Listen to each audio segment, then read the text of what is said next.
Hello বন্ধুরা, নমস্কার। আজ লক্ষ্মীর কিচেনে বানাবো শালগম আলু দিয়ে ডিমের ঝোল। তো সবজি কেটে ধুয়েও নিয়েছি, ডিম বয়েল করে আমি ছুলেও নিয়েছি।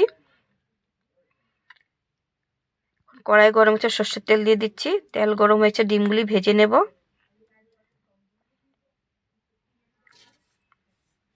হলুদ গুঁড়া দিয়ে দেব,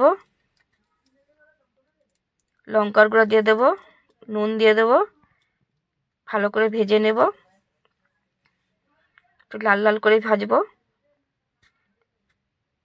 ভাজা হয়ে গেছে, তুলে নিচ্ছি। সবগুলি ভাজা হয়ে গেছে দেখুন। ফোড়নে দিয়ে দেবো তেজপাতা, শুকনো লঙ্কা, জিরা, দারচিনি, লং, এলাচি দিয়ে দেবো। একটা পেঁয়াজ কেটেও দিয়েছি, সেটা দেখানো হলো না, বলে দিলাম। এখন আলু ভেজে নেব, আলুও দিয়ে দেবো তেলের মধ্যে। ভালো করে লালচে লালচে করে ভেজে নেব। ভাজা হয়ে গেছে, এখন হলুদ গুঁড়া দিয়ে দেব, জিরা গুঁড়া দিয়ে দিচ্ছি, ধনিয়ার গুঁড়াও দিয়ে দেব, লঙ্কার গুঁড়া দিয়ে দিচ্ছি। ভালো করে ভেজে নেব।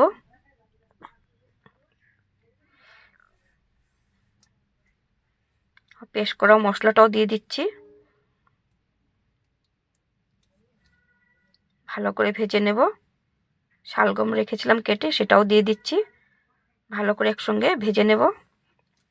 পরিমাণ মতো নুন দিয়ে দেব। ভালো করে ভেজে নেব।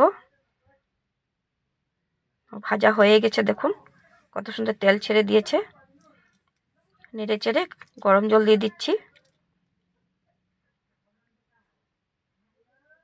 বেশি দেব না, আন্দাজ মতনই দেব। ঢেকে দিয়েছি। এখন একটু টমেটো দিয়ে দেব। ঝোলের মধ্যে ডিমগুলি দিয়ে দেব।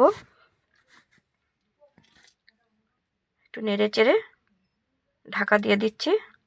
আর সবজিটা হয়ে গেছে, তুলে নিচ্ছি ঢাকনাটা। তখন সবজিটা হয়ে এসছে। এখন গরম মশলা দিয়ে দিচ্ছি, ধনিয়া পাতা ছড়িয়ে দেব। সবজিটা এখন হয়ে গেছে, তুলে নিচ্ছি দেখুন। ডিম খেতে কে কে ভালোবাসেন বন্ধুরা বলবেন কমেন্ট করে। ভালো লাগলে লাইক অ্যান্ড সাবস্ক্রাইব করবেন, কমেন্ট করবেন। আজ এতখানি রইল। আপনারা এভাবে বাড়িতে বানিয়ে খেয়ে দেখবেন একবার।